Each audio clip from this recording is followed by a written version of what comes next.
Bonjour et bienvenue dans ton émission étudiante Culture Campus. Alors c'est la première de cette série de 2 semaines d'émissions où tu nous retrouveras quotidiennement pour te donner le maximum de conseils et d'encouragement pour la réussite à tes examens. Aujourd'hui, dans le cadre de cette première, les étudiants guyanais sont mis à l'honneur puisqu'on les retrouvera dans quelques instants pour discuter du thème du jour, à savoir la gestion du temps avant et durant les épreuves. Je t'en dis pas plus, regarde maintenant un micro-trottoir qu'on a réalisé sur ce sujet. S'agissant de la gestion du temps pendant l'examen, je pense qu'il faut tout d'abord comprendre l'intitulé du sujet pour éviter de faire un hors-sujet. Il y avait des trucs que je ne maîtrisais pas bien, donc ça m'a permis de, comme je me suis pris longtemps à l'avance, ça m'a permis de bien planifier ça, quoi. Bon, après ça, à la fin, je me tapais que des 7 de moyenne pendant toute l'année. Et à la fin, le jour du bac, j'ai réussi à avoir un 11 quand même, donc ça m'a servi. Mais tout d'abord, il faut accorder un minimum de temps pour son brouillon. Il faut répartir son temps au niveau des exercices, voir l'importance de chaque exercice et au niveau du barème, voir lequel qu'il faut privilégier avant de commencer. Je parle par rapport au bac, parce que pas par rapport aux autres concours, mais le principal c'est de rester le plus longtemps sur le brouillon en fait. Pas de rédiger, de mettre toutes les idées qu'on pense sur le brouillon et c'est après à la fin qu'on forme nos phrases au fur et à mesure de nos idées. Ceux qui ont les capacités et qui ne se sentent pas prêts, c'est tout le monde qui ressent ça. Donc c'est un stress avant examen, mais de toutes les manières, une fois arrivé devant la copie, tout ce qu'on a appris durant l'année revient, il n'y a pas de souci. Je pense que les futurs bacheliers doivent avant tout se détendre parce que c'est un moyen pour eux de ne pas trop... Enfin, il ne faut pas trop se surmener, quoi. Il faut se libérer l'esprit pour pouvoir mieux réussir, je pense. Donc concernant la gestion du temps, je pense qu'il est important avant tout de bien s'organiser, c'est-à-dire prendre des mesures nécessaires pour pouvoir bien gérer son temps en outre et donc pouvoir notamment faire des fiches et bien pouvoir réviser 3 semaines voire 1 mois à l'avance pour pouvoir être efficace lors de l'examen. Je pense que tout bon étudiant doit pouvoir le faire de cette manière. Et de plus, c'est ça, les fiches sont super importantes, pouvoir justement bien être organisé, mais aussi pouvoir relaxer aussi, ne pas être trop dedans à 400%. Nous voilà donc avec la Guyane à l'honneur, les étudiants guyanais. Donc vous êtes à l'université, vous avez passé quoi comme bac avant d'être ici? Donc moi c'est David Franville, je viens de Cayenne. J'ai passé mon bac S, spécialité biologie. Donc j'ai voulu faire une licence en sciences physiques, donc c'est là que je suis. En ce moment là je suis en 3e année, je termine et en fait je vais voir si je continue ou pas. Voilà. Bonjour, je m'appelle Monimofou Jean-Marc, je suis de Kourou et j'ai préparé un bac pro de comptabilité au lycée Melchior-Rigaré. Donc voilà, je suis venu faire ma licence en éco-gestion pour pouvoir après la suite pouvoir créer mes entreprises. Et toi, tu viens de Cayenne, c'est ça? Oui, voilà, j'ai eu un bac STT et je suis maintenant actuellement dans le cursus LMD, 3e année de droit.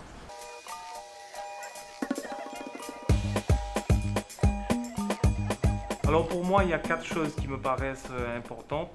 Le premier point concerne, je dirais, la dernière semaine de cours. La deuxième chose, c'est le plan. Sur quel plan, comment on va faire pendant ces 15 jours.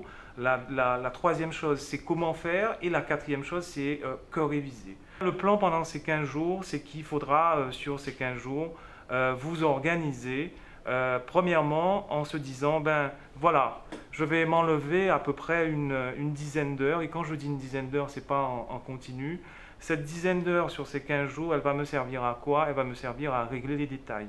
C'est-à-dire le jour des examens, comment je vais m'y rendre, qu'est-ce que je dois faire, à quelle heure je suis convoqué. C'est très important parce que souvent, il y a des gens qui arrivent en retard et qui sont, on ne les accepte pas, ça dépend donc de l'enseignant. Il faut bien individualiser votre espace de travail. Quand vous avez identifié votre espace de travail, il faut dire autour de vous et dans votre environnement que c'est un espace réservé et que vous ne devez pas être perturbé. Il faut absolument se garder 5 minutes, je dirais, 5 à 10 minutes avant la fin des examens, où il faut déposer son stylo, où il faut souffler et il faut se relire. Parce que c'est en se relisant pendant ces dernières minutes qu'on chasse, je dirais, les dernières erreurs d'inattention, les signes qui sont mal placés. Et ça permet, par simplement une décompression, on est très calme, on regarde sa copie avec un esprit critique et ça permet bien évidemment de chasser les dernières erreurs qui sont apparues au cours de l'épreuve.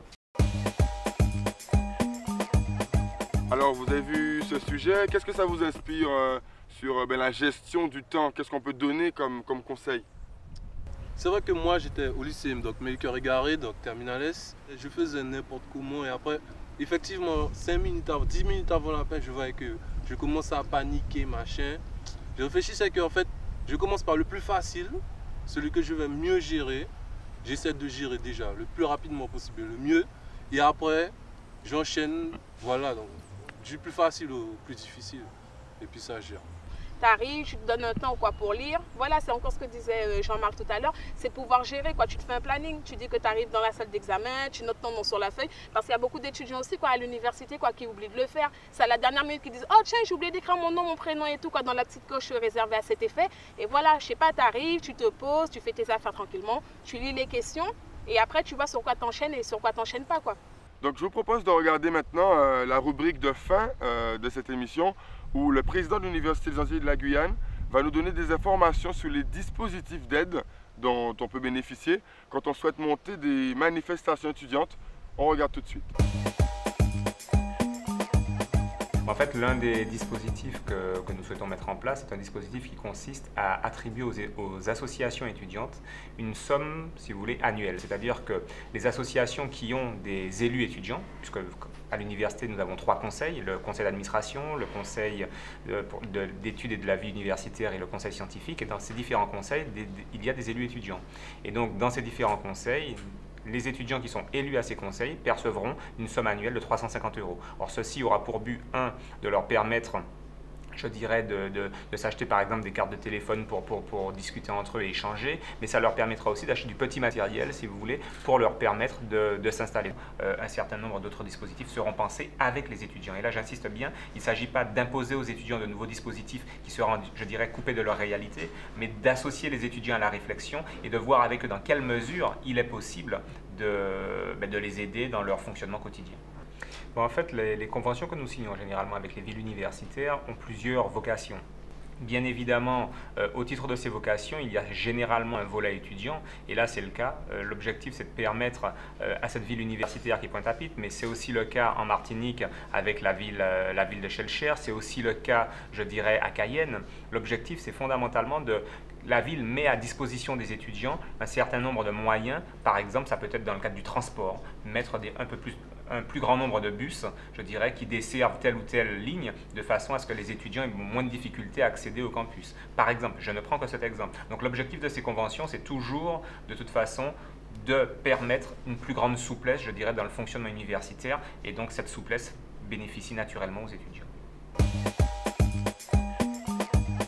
Alors moi, je suis tout d'abord élu au conseil d'administration de l'IESG, c'est-à-dire que je représente les étudiants lors du conseil d'administration de l'IES, qui se réunit afin de définir et de prendre les décisions concernant purement et simplement le campus Saint-Denis et l'IUT. Je suis aussi représentant au niveau du CEVU, qui est le conseil étudiant de vie universitaire, qui s'intéresse à la composition des programmes, ainsi qu'à tout ce qui concerne plus ou moins la vie étudiante. L'importance de ces mandats n'est pas négligeable dans la mesure où nous voulons vraiment impulser du changement, améliorer la vie étudiante sur l'ensemble de l'UAG et en particulier sur le campus Saint-Denis, et faire en sorte que l'étudiant se sente représenté et écouté auprès de l'administration. Nous avons à cœur de faire tout ce qu'il faut, d'initier tous les projets ou programmes pouvant contribuer à l'amélioration de la vie des étudiants. C'est une démarche tout d'abord personnelle, c'est-à-dire que moi je suis arrivé je suis en master d'économie, et c'est vrai que tout au long de mon cursus, j'ai pu me rendre compte des lacunes, des améliorations que nous pourrions apporter, des changements qui sont à faire, et c'est vrai qu'il est important que nous soyons représentés au sein de l'administration. L'association Animation lycéenne, elle consiste à organiser plusieurs manifestations, dont Miss Interlycée, les Jeux interlycées où les étudiants interviennent, et ainsi que le podium interlycée. Le podium interlycée qui consiste à former des chanteurs, des artistes en herbe. Et les manifestations ont lieu tous les 2 mois dans l'année, durant toute l'année scolaire. Pourquoi je suis contente d'être dans l'association lycéenne? C'est parce qu'il y a différentes manifestations qui me permettent de faire partie d'un groupe, de travailler dans une organisation et surtout, comme les membres ils sont pris à partir des lycées, donc ça nous permet de former les nouveaux, comme moi j'ai été formée lorsque j'étais lycéenne.